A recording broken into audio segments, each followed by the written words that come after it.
Hey all, welcome back to our channel AD Smart Medico Techies. So ఈ రోజు video ఏంటంటే ICD-10 CM general coding guidelines part 3. మీకు part 1 and part 2 కావాలంటే మన ప్లేలిస్ట్లో check చేయండి. అండ్ నేను ఈ వీడియో డిస్క్రిప్షన్లో లింక్స్ అయితే ప్రొవైడ్ చేస్తున్నాను. సో మనమైతే లాస్ట్ వీడియోలో documentation by clinicians other than patient provider guideline వరకు డిస్కస్ చేసాం. ఆఫ్టర్ దట్ మనకి నెక్స్ట్ కోడింగ్ గైడ్లైన్ వచ్చేసి సిండ్రోమ్. ఇక్కడ చూడండి, నేను మీకు ముందే చెప్పాను syndrome definition. A syndrome is a collection or set of signs and symptoms that occur together and characterize a particular disease or disorder or condition. So simple అండి, both science and symptoms కలిపి మనకి వస్తే దాన్నే మనం syndrome అని పిలుస్తాము. So మనకి ICD-10 CMలో syndrome definition చూడండి. Follow alphabetic index guidance when the coding syndrome. So మనము ఒక సిండ్రోమ్ని కోడ్ చేయాలంటే మనం ఆల్ఫాబెటికల్ ఇండెక్స్ని సెర్చ్ చేయాలండి. And in the absence of alphabetical index guidance assign code for the documented manifestation of the syndrome. మనకి ఆ syndrome code లేదనుకోండి మన ICD-10 CM బుక్లో, సో మనం దాని మేనిఫెస్టేషన్ కోడ్స్ అనేవి కోడ్ చేయాలి, ఆ సిండ్రోమ్ యొక్క మేనిఫెస్టేషన్ కోడ్స్ని. అండ్ ఇక్కడ చూడండి, additional codes for the manifestation that are not the integral part of the disease process may also be assigned when the condition does not have unique code. So ఇప్పుడు మన డాక్యుమెంటేషన్లో మనకైతే ఒక condition ఉందండి. So ఆ కండిషన్కి మనకి ICD-10 CMలో ఒక code దొరకలేదు, అంటే ఆ కండిషన్ యొక్క కోడ్ లేదు. ఆ టైంలో మనకి ఆ మేనిఫెస్టేషన్ కోడ్కి అండ్ ఈ కండిషన్కి, అంటే డాక్టర్ ఆల్రెడీ ఏదో మేనిఫెస్టేషన్ కొన్ని సైన్స్ అండ్ సిమ్టమ్స్ని మెన్షన్ చేస్తారు కదా, ఆ సైన్స్కి అండ్ ఈ సిండ్రోమ్కి రిలేషన్ లేని టైంలో కూడా మనము ఆ మేనిఫెస్టేషన్ కోడ్స్ అనేవి కోడ్ చేయొచ్చు అనేది ఇక్కడ మీనింగ్ అండి. సింపుల్ అండి. ఫస్ట్ మనం సిండ్రోమ్ని ఎలా సెర్చ్ చేయాలి? ICD-10 CM బుక్లో సిండ్రోమ్ అనే వార్డ్ కింద సబ్ టర్మ్స్ ఉంటే సో అప్పుడు డైరెక్ట్గా సిండ్రోమ్ ఓకే అని ఇవ్వచ్చు. లేదు, మనకి ప్రొవైడర్ మెన్షన్ చేసిన సిండ్రోమ్ కోడ్ మనకి ICD-10 CM బుక్లో లేదన్నప్పుడు దాని మేనిఫెస్టేషన్ కోడ్ అయితే మనం కోడ్ చేయాలి. అండ్ ఇప్పుడు మనకి కొన్ని మేనిఫెస్టేషన్ కోడ్స్ అయితే ప్రొవైడర్ ఇచ్చారు. అండ్ ఆ ఇచ్చిన మేనిఫెస్టేషన్ కోడ్స్కి అండ్ ప్రొవైడర్ మెన్షన్ చేసిన సిండ్రోమ్కి రిలేషన్ లేదనుకోండి, ఆ టైంలో కూడా మనం ఆ మేనిఫెస్టేషన్ కోడ్స్ అనేది కోడ్ చేయొచ్చు. సో ఇక్కడ చూడండి, always begin by checking the ICD-10 CM alphabetic index for the syndrome. So మనకి ఒక సిండ్రోమ్ని మెన్షన్ చేశారు ప్రొవైడర్ అనేవారు. ఇప్పుడు మనం ICD-10 CM ఆల్ఫాబెటికల్ ఇండెక్స్తో స్టార్ట్ చేయాలి కోడ్ లీడ్ చేయడానికి. And if it not found there, code the individual documented signs or symptoms or manifestation codes. So ఇప్పుడు మనం సెర్చ్ చేసే సిండ్రోమ్ మనకైతే ICD-10 CM బుక్లో లేదనుకోండి, అలాంటి టైంలో మనము డాక్టర్ మెన్షన్ చేసిన సైన్స్ అండ్ సిమ్టమ్స్ని లేదా మేనిఫెస్టేషన్ కోడ్స్ని అయితే కోడ్ చేయాలి. ఇక్కడ నేను ఒక ఎగ్జాంపుల్ని కన్సిడర్ చేశాను చూడండి. Carcinoid syndrome, Beck's syndrome, Down syndrome etcetera. We having these syndromes in our alphabetical index. So go with this codes by code leading. So ఇప్పుడు ఇక్కడున్న ఈ ఎగ్జాంపుల్స్ని మీరు ఎలా కోడ్ లీడ్ చేయాలి? డైరెక్ట్గా సిండ్రోమ్ వెళ్తారు అండ్ సిండ్రోమ్ కిందున్న సబ్ టర్మ్స్ని అయితే సర్చ్ చేస్తారు. కార్సినాయిడ్ సిండ్రోమ్ E34.00 కోడ్ని లీడ్ చేస్తారు. ఓకే, ఆఫ్టర్ బెక్స్ సిండ్రోమ్ కూడా సేమ్, డౌన్ సిండ్రోమ్ కూడా సేమ్. అండ్ ఇక్కడ మనకి సిండ్రోమ్స్ ఉన్నాయి కాబట్టి డైరెక్ట్గా మనం కోడ్ చేసాము. అదే లేదనుకోండి, మనకి ప్రొవైడర్ మెన్షన్ చేసిన స్పెసిఫిక్ సిండ్రోమ్ మన ICD-10 CM బుక్లో, ఆ టైంలో మనం సైన్స్ అండ్ సిమ్టమ్స్ లేదా మేనిఫెస్టేషన్ కోడ్స్ అనేవి రిపోర్ట్ చేయాలి. సో ఇక్కడ చూడండి, when the syndrome is not in the alphabetical index. So ఇప్పుడు ప్రొవైడర్ మెన్షన్ చేసిన సిండ్రోమ్ నా దగ్గర లేదు, ఐ మీన్ ICD-10 CM బుక్లో మెన్షన్ చేయలేదు. అలాంటి సిచ్యువేషన్లో మనం ఏం చేయాలి? ఇక్కడ నేను ఇంకా క్లియర్గా అర్థం అవ్వడం కోసం ఒక ఎగ్జాంపుల్ని కన్సిడర్ చేశాను. If a syndrome is not listed, let's say XYZ syndrome, we won't find an entry for it in our ICD-10 CM book. In this case, the guideline says to assign codes for the documented manifestations. For example, if XYZ syndrome is not the index but the medical record describe the hypotonia, intellectual disability and feeding difficulties, we would code each of this feature individual. So ఈ science అయితే provider అనేవారు mention చేశారు and మనకి ఆ specific syndrome కూడా mention చేశారు, కానీ మన ICD-10 CM బుక్లో ఆ స్పెసిఫిక్ సిండ్రోమ్ లేదు. సో ఇలాంటి టైంలో మనము ఈ సైన్స్ అండ్ సిమ్టమ్స్ని మస్ట్ అండ్ షుడ్గా ఇండివిజువల్గా అయితే రిపోర్ట్ చేయాలి. సో చూడండి, R29.898 for other symptoms and science involving for the nervous system F79 point for unspecified intellectual disabilities, R63.3 for the feeding difficulties. Exact codes depends on what document. So మనము ఇక్కడ ఈ science and symptoms code అయితే ఇండివిజువల్గా provide చేయాలండి, report చేయాలి మనకి ఆ syndrome మన ICD-10 బుక్లో లేదని. సో ఫైనల్ సమ్మరీ ఏంటంటే, మనకి ఒక ప్రొవైడర్ సిండ్రోమ్ మెన్షన్ చేశారనుకోండి, డైరెక్ట్గా అది ICD-10 బుక్లో సెర్చ్ చేసి రిపోర్ట్ చేయాలి. లేదు ఆ ప్రొవైడర్ మెన్షన్ చేసిన సిండ్రోమ్ మనకి ICD-10 బుక్లో లేకపోతే దానికి related manifestation signs and symptoms కోడ్ని అయితే ఇండివిజువల్గా మనం రిపోర్ట్ చేయాలండి. ఇంతే సింపుల్గా సిండ్రోమ్ ICD గైడ్లైన్ యొక్క theory. So after the syndrome మనకి next coding guideline documentation of complication of care. First complication అంటే ఏంటో చూద్దాం. In ICD-10 coding, a complication of care is defined as a condition that arise as a direct result of medical care or surgery. For suppose ఇప్పుడు నేనే ఉన్నాను, ఏదో ఒక disease లేదా డిజార్డర్తో హాస్పిటల్కి వెళ్ళాను. ఇప్పుడు డాక్టర్స్ నన్ను ట్రీట్ చేసిన తరువాత నాకేదన్నా ఇంకొక డిసీజ్ లేదా డిజార్డర్ లేదా కండిషన్ వస్తే దాన్నే మనం కాంప్లికేషన్ అంటాము. ఇక్కడ చూడండి, but only when the provider documentation clearly states that the condition is a complication. So మనకి ఇక్కడ అది కాంప్లికేషన్ అని అంటే అది కాంప్లికేషన్ అని మనకి ప్రొవైడర్ అనేవారు క్లియర్గా మన డాక్యుమెంట్లో మెన్షన్ చేస్తేనే మనం దాన్ని కాంప్లికేషన్గా తీసుకోవాలి. అండ్ ఇక్కడ చూడండి, it is not enough that a condition happened after a procedure. The provider must link the condition to the procedure or treatment. So నార్మల్గా మనం ఏదో డాక్యుమెంటేషన్లో కాంప్లికేషన్ ఇచ్చారు కదా అని తీసుకోకూడదండి. ప్రొసీజర్ వచ్చిన తర్వాత మనకి మస్ట్ అండ్ షుడ్గా ప్రొవైడర్ అనేవారు లింక్ చేయాలి. అంటే ఈ సర్జరీ వల్లే ఈ కాంప్లికేషన్ ఈ పేషెంట్కి వచ్చింది అని మెన్షన్ చేసిన తర్వాతే మనం ఇది కాంప్లికేషన్ అని కన్సిడర్ చేయాలి. సో ఇక్కడ చూడండి, the guideline says that there must be a cause and effect relationship between the care provided and the condition, and this relationship must be documented by the provider. So ఇప్పుడు మనము వచ్చిన complication అనేది must and షుడ్గా cause and effect.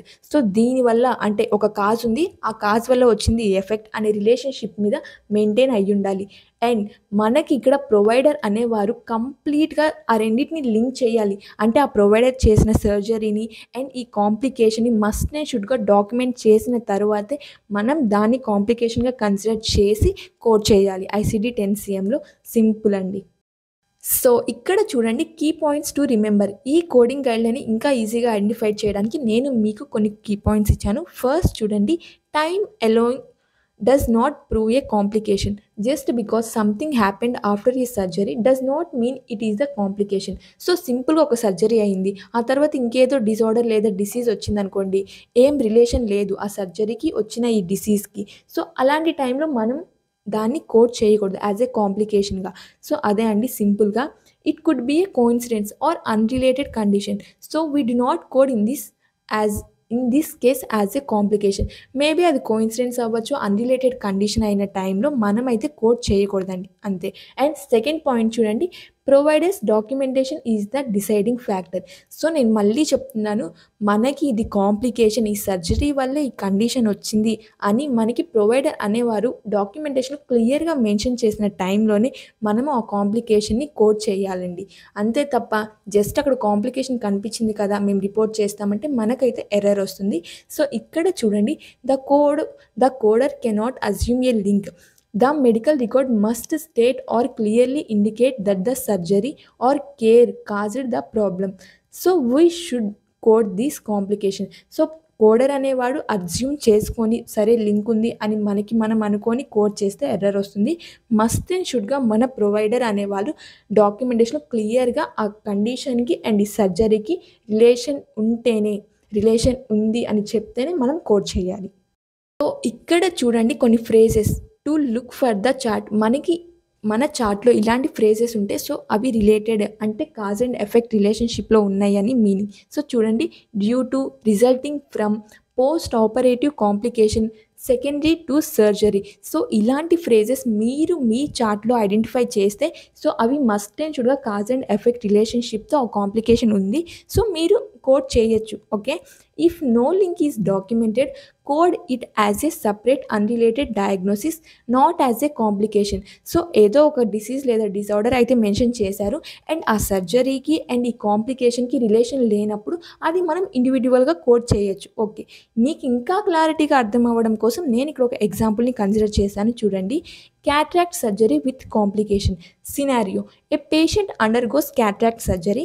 After the procedure, they experienced complete loss of vision in that eye. So ఇక్కడ మన patient అనేవారు cataract surgery చేయించుకున్నారండి. After the surgery ఇక్కడ కంప్లీట్గా పేషెంట్ అనేవారికి కనిపించడం లేదు కళ్ళు. సో ఇది మన సినారియో. ఇప్పుడు ఇక్కడ ఇలాంటి సినారియోలో మనం ఎలా కోడ్ చేయాలి, ఎలా కోడ్ చేయకూడదు అనేది చూద్దాం. When it coded as a complication, the surgeon documents. So patient experienced complete loss of vision in the right eye due to the complication from cataract surgery. So patient అనేవారు right ఐలో విజన్ని కంప్లీట్గా loss అయిపోయారు. ఎందుకని? Due to అనే అక్కడ ఉంది చూడండి phrase, complication from cataract surgery. So cataract surgery వల్లే కంప్లీట్గా లాస్ అయ్యారని ఇక్కడ మనకి ప్రొవైడర్ అనేవారు డ్యూ టు అనే ఫ్రేజ్ని యూజ్ చేసుకొని చెప్పారు. సో ఇక్కడ మనకి కాజ్ అండ్ ఎఫెక్ట్ రిలేషన్షిప్ ఉంది ఆ లాస్ ఆఫ్ విజన్కి అండ్ ఈ క్యాట్రాక్ట్ సర్జరీకి. సో ఈ టైంలో మనం కంపల్సరీగా కోడ్ చేయొచ్చు. Here the cause and effect relationship is clearly documented by the provider. So ఇక్కడ మనం H59.031ని loss of vision, cataract surgery, after cataract surgery, right eye, depending on the exact case. So ఈ code అయితే మనం code చేయొచ్చు. So ఇక్కడ చూడండి, when it not coded as a complication, if the surgeon only writes patient has completely loss of vision in the right eye after cataract surgery. So సింపుల్గా provider అనేవారు ఇలా document చేశారు. ఇక్కడ మనకి ఏ టైప్ ఆఫ్ ఫ్రేజెస్ అయితే use చేయలేదు. So ఈ టైంలో మనము సపరేట్గా కోడ్ చేయొచ్చు. And does not state it was caused by the surgery, that there is no documented cause and effect, we would code only for the complete loss of vision as a separate condition, not a surgical complication. So ఇక్కడ మనకి provider అనేవారు cause and effect ఉంది, ఈ రెండు conditions అయితే ఏం mention చేయలేదు. సింపుల్గా just loss of vision after the cataract surgery అని మెన్షన్ చేశారు కాబట్టి ఇక్కడ మనం సపరేట్గా కోడ్ చేయొచ్చు. సో మనకి ఇక్కడ నెక్స్ట్ కోడింగ్ గైడ్లైన్ వచ్చేసి border line diagnosis. A diagnosis that is documented as border line at the time of discharge is coded as a confirmed diagnosis unless there is a specific index entry in ICD-10 CM for a border line condition. So simple అండి, మనకి provider లేదా doctor అనేవారు మన డాక్యుమెంటేషన్లో border line disease లేదా disorder అని ఏమన్నా mention చేస్తే అది డిశ్చార్జ్ చేసే టైంలో మనము సింపుల్గా దాన్ని ICD-10 CM బుక్లో సెర్చ్ చేసి border line condition sub terms కింద ఉంటే డైరెక్ట్గా కోడ్ చేయొచ్చు. అదే ఇఫ్ ఇన్ కేస్ లేదనుకోండి, if the diagnosis is not present under the border line diagnosis, then go for unspecified diagnosis code. So ఇప్పుడు మనకి ప్రొవైడర్ అనేవారు ఏం చేశారు, ఒక డిసీజ్ని మెన్షన్ చేశారు బోర్డర్ లైన్ డిసీజ్ అని. సో ఇప్పుడు మనకి మన ICD-10 CMలో ఆ బోర్డర్ లైన్ కింద ఆ బోర్డర్ లైన్ సబ్ టర్మ్స్లో మెన్షన్ చేసిన డిసీజ్ అయితే లేదు. సో ఇలాంటి టైంలో మనము డైరెక్ట్గా బోర్డర్ లైన్ కాకుండా ఒక అన్స్పెసిఫైడ్ కోడ్ అయితే ఉంటుంది కదా ఆ డిసీజ్కి, డైరెక్ట్గా మన ICD-10 CM బుక్లో దాన్ని కోడ్ చేయొచ్చు. ఇఫ్ ఇన్ కేస్ ఉంటే బోర్డర్ లైన్ డిసీజ్ లేదనుకోండి, ఆ సబ్ టర్మ్స్లో లేదనుకోండి ఆ కండిషన్, డైరెక్ట్గా అన్స్పెసిఫైడ్ కోడ్ అయితే ఇవ్వచ్చు. ఇదే అండి సింపుల్గా border line diagnosis. So after the border line diagnosis మనం డిస్కస్ చేసే గైడ్లైన్ ఏంటంటే use of signs, symptoms, unspecified codes. So మన ICD-10 CMలో మనము ఎప్పుడు సైన్స్ని అండ్ సిమ్టమ్స్ని అండ్ అన్స్పెసిఫైడ్ కోడ్స్ని రిపోర్ట్ చేయాలి అనేదే ఈ కోడింగ్ గైడ్లైన్ అండి. సో ఇక్కడ చూడండి, we should code confirmed diagnosis when there is a supported medical record is available. So must and షుడ్గా మనమైతే ఒక డయాగ్నోసిస్ని రిపోర్ట్ చేయడానికి అది కన్ఫర్మ్ అయి ఉండాలి. ప్రొవైడర్ అనేవాళ్ళు అది కన్ఫర్మ్ డయాగ్నోసిస్ కింద రిపోర్ట్ చేయాలి ఆ డాక్యుమెంటేషన్లో. సో ఆ టైంలోనే మనమైతే ఒక కోడ్ని అయితే ప్రొవైడ్ చేస్తాము. సో ఇక్కడ చూడండి, if diagnosis is not confirmed then we code for signs and symptoms. So ఇప్పుడు ప్రొవైడర్ అనేవాళ్ళు స్పెసిఫిక్గా ఆ డయాగ్నోసిస్ లేదా ఆ డిజార్డర్ని కన్ఫర్మ్ చేయలేదు, సింపుల్గా సైన్స్ అండ్ సిమ్టమ్స్ని అయితే ప్రొవైడ్ చేశారు. అలాంటి టైంలో మనము సింపుల్గా సైన్స్ అండ్ సిమ్టమ్స్ని కోడ్ చేయాలి. When sufficient clinical information is not available on clinical record then it is acceptable to code unspecified diagnosis. So ఇప్పుడు ఏదో ఒక డిసీజ్ ఆర్ డయాగ్నోసిస్ ఉందనుకోండి. సింపుల్‌గా కన్ఫర్మ్ చేశారు. సింపుల్‌గా ఇచ్చారు. అంత స్పెసిఫికేషన్ ఏమి ఇవ్వలేదన్నప్పుడు మనం అన్‌స్పెసిఫైడ్ కోడ్స్‌ని అయితే మెన్షన్ చేయాలి. మీకింకా అర్థం అవ్వడం కోసం ఒక ఎగ్జాంపుల్ చెప్తున్నా. ఇప్పుడు మనకి ప్రొవైడర్ అనేవారు డయాబెటిస్ అని చెప్పారు. సో, బై డిఫాల్ట్ మనమేంటి డయాబెటిస్ టైప్ 2నే కన్సిడర్ చేస్తాం. అన్‌స్పెసిఫైడ్ కోడ్‌ని ఇచ్చేస్తాం. అదే ప్రొవైడర్ మనకి స్పెసిఫై చేశారు. డయాబెటిస్ టైప్ 1 అన్నప్పుడు మనము డయాబెటిస్ టైప్ 1 కోడ్‌నైతే లీడ్ చేసి ఆ స్పెసిఫికేషన్‌లో చెక్ చేసి అయితే ఇస్తాం కదా! సో, అలా అండి. మనకి సింపుల్‌గా స్పెసిఫికేషన్ మెన్షన్ చేస్తే డెప్త్‌గా వెళ్తాము. లేదన్నప్పుడు మనం అన్‌స్పెసిఫైడ్ కోడ్స్‌ని అయితే రిపోర్ట్ చేస్తాము. ఇక్కడ చూడండి example pneumonia has been determined but not the specific type. Then we have to code unspecified code, that is unspecified pneumonia J18.9. So పేషెంట్‌కి నిమోనియా ఉంది. అది ఎందువల్ల వచ్చింది, ఇంకా దాని కాంప్లికేషన్స్, దాని స్పెసిఫికేషన్ ఏది మెన్షన్ చేయలేదు మనకి ప్రొవైడర్ అనేవారు. సో ఇలాంటి టైంలో మనం అన్‌స్పెసిఫైడ్ నిమోనియా కోడ్‌ని అయితే రిపోర్ట్ చేస్తాము. అంతే అండి. సింపుల్. మనకి ఒక డయాగ్నోసిస్‌ని కంప్లీట్‌గా కన్ఫర్మ్ చేశారు ప్రొవైడర్ అన్నప్పుడు మనం దాన్ని రిపోర్ట్ చేస్తాం. లేదు చేయలేదన్నప్పుడు సైన్స్ అండ్ సింప్టమ్స్‌ని రిపోర్ట్ చేస్తాం. అండ్ మనకి ఆ డయాగ్నోసిస్‌ని కన్ఫర్మ్ చేసి ఇంకా స్పెసిఫికేషన్ ఇచ్చారు అన్నప్పుడు మనం సబ్ టర్మ్స్‌లో డెప్త్‌గా సెర్చ్ చేస్తాం ICD-10-CMలో. లేదు సింపుల్‌గా ఇచ్చారన్నప్పుడు మనం అన్‌స్పెసిఫైడ్ కోడ్స్ అనేవి బై డిఫాల్ట్‌గా కోడ్ చేస్తాము రిపోర్ట్ చేయడానికి. సో, ఇక్కడ చూడండి external cause of morbidity codes should be coded with each encounter when injury is being managed by the provider. So, ఇప్పుడు మనకేదో ఎక్స్టర్నల్ కాజ్ వల్ల నేను హాస్పిటల్‌కైతే విజిట్ అయ్యాను. సో, ప్రతి ఎన్కౌంటర్ నేను ఎక్స్టర్నల్ కాజ్‌ని మెయిన్‌గా పెట్టుకొని ఎన్ని సార్లయితే హాస్పిటల్‌కి వెళ్ళానో, ఆ ప్రతిసారి నాకు ఈ ఎక్స్టర్నల్ కాజ్ అనేది రిపోర్ట్ చేయాలి మస్ట్ అండ్ షుడ్‌గా. సో, ఫర్ సపోజ్ నేనే ఉన్నా. కార్ యాక్సిడెంట్ అయిపోయింది. నేను ఫస్ట్ టైమ్ వెళ్ళాను హాస్పిటల్‌కి కార్ యాక్సిడెంట్ వల్ల. సో, ఇప్పుడు మనం ఎక్స్టర్నల్ కాజ్‌ని రిపోర్ట్ చేస్తాను. ఇప్పుడు సెకండ్ టైమ్ అంటే నా ఫస్ట్ ట్రీట్మెంట్‌కి జరిగిన దాని సెకండ్ టైమ్ సబ్సిక్వెంట్ కదా! సో, ఈ సబ్సిక్వెంటే కాకపోతే ఏంటి సేమ్ ఇంజ్యూరీ. ఆ కార్ యాక్సిడెంట్‌లో అయిన ఇంజ్యూరీ కోసమే నేను మళ్ళీ వెళ్ళాను. సో, ఇక్కడ ఈ సెకండ్ సబ్సిక్వెంట్‌లో కూడా మనం ఎక్స్టర్నల్ కాజ్‌ని రిపోర్ట్ చేయాలి. అండ్ ఇప్పుడు నేను థర్డ్ టైమ్ కూడా సేమ్ నాకు నా కార్ యాక్సిడెంట్‌లో అయిన ఇంజ్యూరీని ట్రీట్మెంట్ కోసమే నేను మళ్ళీ మూడోసారి కూడా వెళ్ళాను. సో, ఇక్కడ కూడా మనం ఎన్ని సార్లు వెళ్ళామనుకోండి ఈ కార్ యాక్సిడెంట్ ఇంజ్యూరీ వల్ల అన్ని సార్లు మనం ఈ ఎక్స్టర్నల్ కాజ్ అనేది మస్ట్ అండ్ షుడ్‌గా రిపోర్ట్ చేయాలండి. అదే ఇక్కడ ఈ లైన్ అనేది చెప్తుంది మనకి.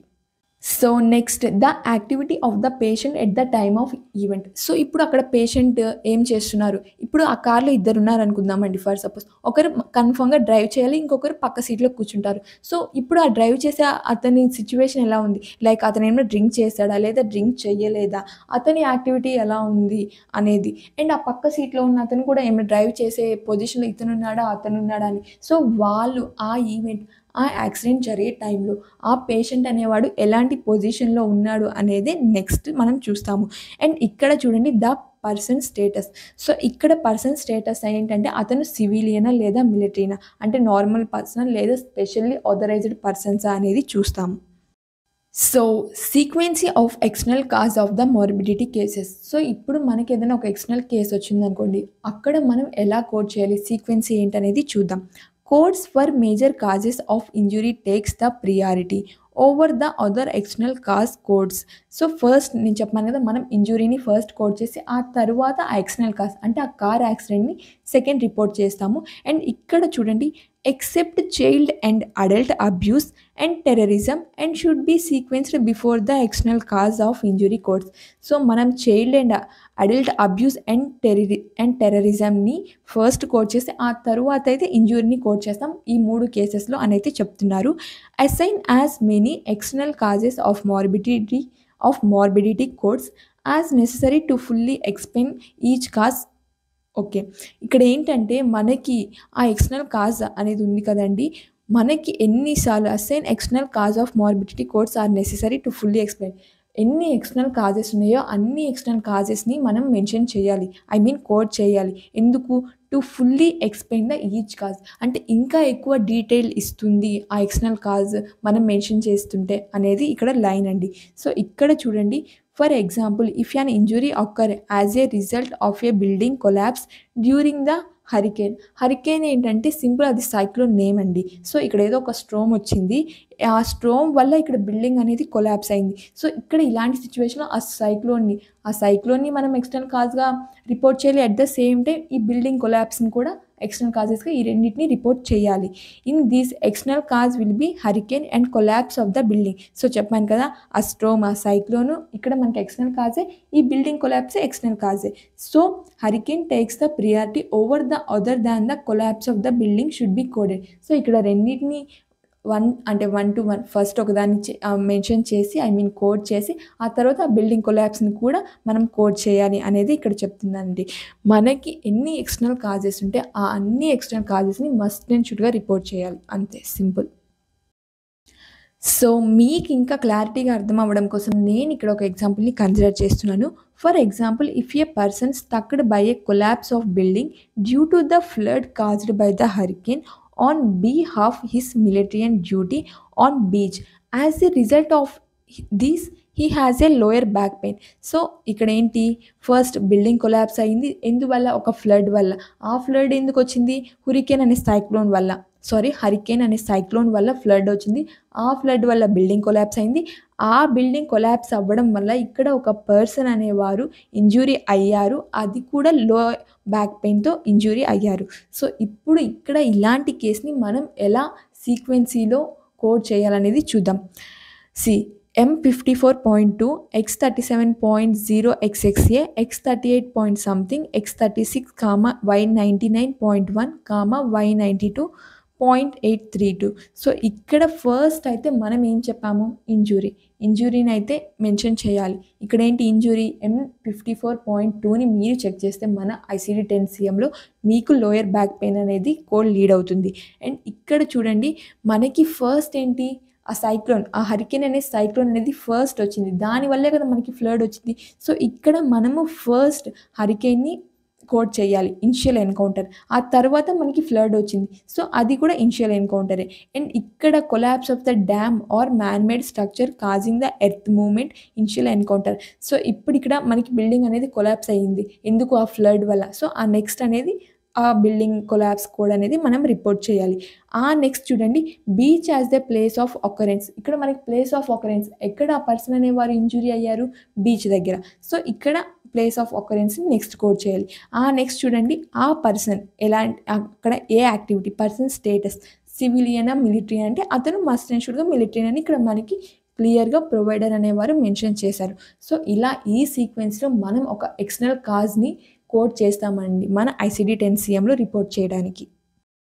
So, last but not least the final ICD-10 CM guideline వచ్చేసి యూజ్ ఆఫ్ జెడ్ కోడ్స్ అండి. సో, ఇక్కడ చూడండి, codes used to further explain the reason for presenting for health care services. The ICD-10 CM official guidelines for coding and reporting the identify which codes may be used assigned as principal or first listed diagnosis only. So, simple అండి. మనకి ఈ ICD-10 CMలో Z codes అనేవి ఎలా represent చేస్తాయి? Patient యొక్క further details like అంటే అవి diagnosis codes అయితే కాదు, ఇంకొంచెం పేషెంట్ డీటెయిల్స్‌ని ఐడెంటిఫై చేయడం కోసం ఈ జెడ్ కోడ్స్ అనేవి రిప్రజెంట్ చేస్తారు. సో, ఈ కోడ్స్ అనేవి మనకి ఎప్పటికీ ప్రైమరీ డయాగ్నోసిస్ అయితే అవ్వవు. ఇవి ఎప్పటికైనా సెకండరీ డయాగ్నోసిస్ కిందే మనం మెన్షన్ చేస్తాం. ఫర్ సపోజ్ పేషెంట్ యొక్క స్టేటస్‌ని, ఆ స్టేటస్ కోడ్స్‌ని రిప్రజెంట్ చేయడమే ఈ జెడ్ కోడ్స్ అండి. ఇక్కడ చూడండి, Z39.0 హోమ్‌లెస్‌నెస్ అంటే ఇప్పుడు పేషెంట్ అనేవారు ఎక్కడో రోడ్డు మీద అలా ఉంటున్నారు. అతనికి ఓన్‌గా హౌస్ అనేది లేదనేది ఇలా ఇక్కడ రిప్రజెంట్ చేస్తుంది. Z59.1 inadequate of home. So, అతనికి సఫిషియంట్ హోమ్ అనేది లేదు. సో, ఇవన్నీ స్టేటస్ కోడ్స్ అండి. పేషెంట్ హోమ్‌లెస్సా లేదా మ్యారిటల్ సెట్ లైక్ డివోర్సా, సింగిలా అనేవి ఇక్కడ ఈ జెడ్ కోడ్స్ అనేవి రిప్రజెంట్ చేస్తాయి. అండ్ ఇవి ఎప్పటికీ ప్రైమరీ డయాగ్నోసిస్ అవ్వవు. ఇవి ఆల్వేస్ సెకండరీ డయాగ్నోసిస్ కిందే మనం కన్సిడర్ చేయాలి. అప్పుడే మనం కరెక్ట్ కోడింగ్ అయితే ఇస్తున్నాము. సో, ఇక్కడ మీకు ఎగ్జాంపుల్ చూస్తుంటే person awaiting admission to adequate facility elsewhere. So, person అనేవారు ఇంకా అడ్మిషన్ కోసం ఇంకొంచెం వెయిట్ చేస్తున్నారు ఎక్కడో సంథింగ్ అని. Encounter for health supervision and care of other health infant and child. So, ఇప్పుడు ఎన్కౌంటర్ ఏంటంటే visit for health supervision and care of other healthy infant and child. So, ఇక్కడ మనకి పేషెంట్ యొక్క స్టేటస్‌ని రిప్రజెంట్ చేసేవి Z codes అంతే. So, ఫైనల్‌గా మనకైతే ఐసీడీ-10 conventions అయిపోయినాయి. ఐసీడీ-10 గైడ్‌లైన్స్ అయిపోయినాయి. సో, ఇప్పుడు నేను నెక్స్ట్ ఐసీడీ-10 చాప్టర్‌తో స్టార్ట్ చేయనా? లేదా సీపీటీ చాప్టర్స్‌తో స్టార్ట్ చేయనా? లేదా ఇప్పుడు అయిపోయిన ఐసీడీ-10 అండ్ కన్వెన్షన్స్ పార్ట్ ఉంది గదా! అక్కడ నుంచి మనకి ఏ టైప్ ఆఫ్ క్వెషన్స్ సీపీసీలో అండ్ ఇంటర్వ్యూ క్వెషన్స్ ఇస్తారు అనేది వీడియో నెక్స్ట్ నేను ఏం అప్‌లోడ్ చేయాలి అనేది మీరు నాకు కామెంట్ చేస్తే నేను మాక్సిమం అదే చేస్తాను. సో, కామెంట్ చేయండి. మీకు సీపీటీ కావాలా? నెక్స్ట్ ఐసీడీ కావాలా? లేదా interview questions and CPC repeated questions కావాలా? యాస్ ఎ నెక్స్ట్ వీడియోగా అనేది. So, thank you for watching.